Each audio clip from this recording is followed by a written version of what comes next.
Hi, I'm Madison Ray, and today I'll be talking about something that's a huge part of South Korean culture: education. In South Korea, doing well in school isn't just about grades, it's about family, pride, and even your future. But that pressure can come with a cost.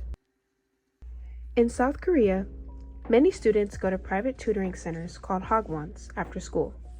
These places are super common. In 2023, about 78% of students were enrolled in some type of private education. Parents spend a lot of money on it as well. In 2023, families spent an average of 553,000 won a month on tutoring. That's hundreds of US dollars.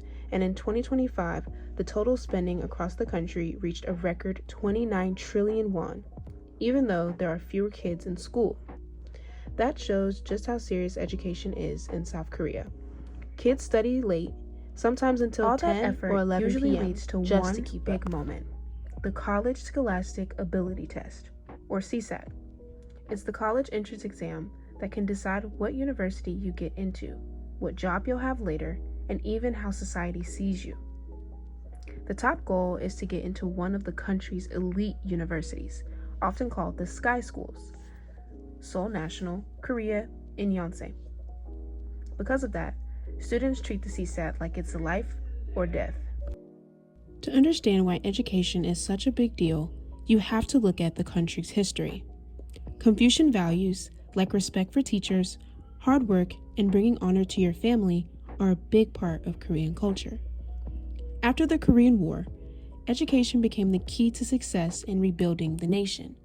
Getting into a good school wasn't just about personal success.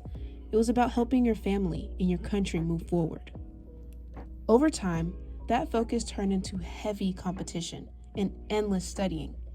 Even though the government has tried to limit hagwon hours or make tests easier, the competition just keeps going. But there's a downside. All this pressure has led to rising stress and mental health struggles among teens. In a 2023 survey, about 4.5% of Korean teens said they had suicidal thoughts, and almost a third said it was because of school or exam pressure. The country's teen suicide rate also hit a record high of 7.9 per 100,000 teens. A lot of students say they feel trapped, like no matter how hard they try, it's never enough. And sadly, many don't get mental help before it's too late. There's also the money side of it. Because private tutoring is so expensive, richer families can give their kids more help. That means students from lower income families have to work twice as hard just to keep up. In Seoul, the average family spends more than 670,000 won a month on tutoring. That's almost like paying another rent bill. For some families, the cost of raising and educating children is so high that it's even affecting birth rates. People are having fewer kids because they can't afford the schooling in the long run. The South Korean government has also tried to help by limiting hagwon hours, banning extra hard exam questions, and encouraging schools to focus more on well-being. But many experts say these efforts only fix the surface.